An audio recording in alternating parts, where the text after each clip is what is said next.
முருகா சரணம். வெற்றிவேல் முருகனுக்கு அரோகரா. நாம் இப்பொழுது வேல்மாறல் மகா மந்திரத்தை பார்க்க போகிறோம். வேல்மாறல் இப்போ எல்லாருமே நாம் படிச்சுக்கிட்டு இருக்கோம். அதனுடைய அர்த்தம் நமக்கு சில பேர் தெரிஞ்சு படிக்கிறாங்க, சில பேர் தெரியாமல் படிக்கிறாங்க. ஸோ இது இதனுடைய அர்த்தத்தை நம்ம முதல் பாடலுக்காக இப்போ பார்க்க போகிறோம். முதல் பாடல் திருத்தணியில் உதித்தருளும் ஒருத்தன் மலை விருத்தன் எனதுலத்தில் உரை கருத்தன்மையில் நடத்த குகன் வேலே. இந்த பாடல் நமக்கு முதல்ல 20 தடவையும் கடைசியில் 20 தடவையும் நம்ம பாடுகின்றோம்.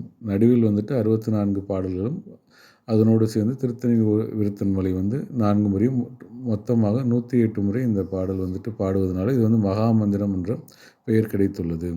இந்த பாடலுடைய விளக்கத்தை நம்ம இப்போ பார்க்க போகிறோம்.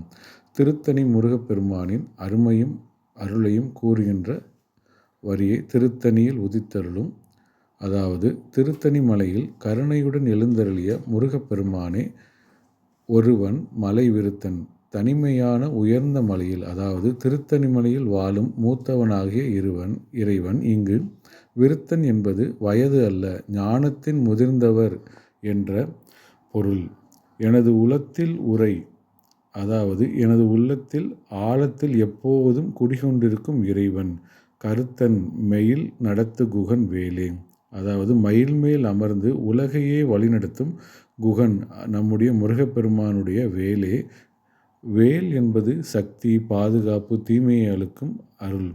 இதனுடைய மொத்த விளக்கத்தை நம்ம பார்த்தோம் என்றால், திருத்தணி மலையில் அருளோடு எழுந்தருளிய முருகப்பெருமானை, ஞானத்தில் முதிர்ந்தவனாகிய என் உள்ளத்தில் எப்போதும் உறையும் இறைவனே, மயில் மேல் அமர்ந்து உலகை நடத்தும் குகனின் வேலே, எங்களை காத்தருள்வாயாக. அதுதான் இந்த பாடலுடைய அர்த்தம். திருத்தணியில் உதித்தருளும் ஒருத்தன் மலை விருத்தன் எனது உளத்தில் உரை கருத்தன் மயில் நடத்து குகன் வேலே. இதனுடைய பாடல் அர்த்தத்தை நம்ம இன்றைக்கி பார்த்துருக்கிறோம். இதனுடைய தொடர்ந்து நம்ம அடுத்த பாடலுடைய அர்த்தத்தை பார்க்கலாம். வெற்றிவேல் முருகனுக்கு அரோகரா. வீரவேல் முருகனுக்கு அரோகரா. வேல்வேல் வெற்றிவேல். நாளை திரும்ப நம்ம சந்திப்போம். நன்றி, வணக்கம்.